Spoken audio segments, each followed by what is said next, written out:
Nililinis yung puno. Tinitrim niya guys yung puno. Nagtitrim ng puno. Ayan yung kanilang ginagamit na pang putol ng mga sanga ng puno. Medyo maingay. Mabilis silang matatapos sa trabaho. Kahit nga naman gaano kataas yung puno, pagka ganyan ang gagamitin mong pangkat ng puno, ng mga sanga, ay talaga namang mabilis kang matatapos.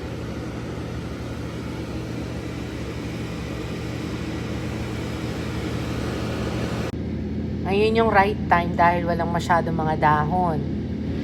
Para naka-ready na sa pagsibol ulit ng mga dahon. Dalawa lang silang nagtatrabaho. Yung isa, naninimot ng mga naputol na mga sanga. Tapos diretso nang ginagrind. Ayun sa hulihan, nakagrind na. Tapos yung isa naman, yung nagpuputol. Ayan.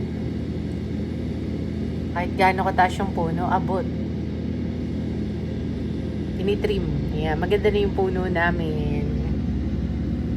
Yun lang. Isang magandang umaga.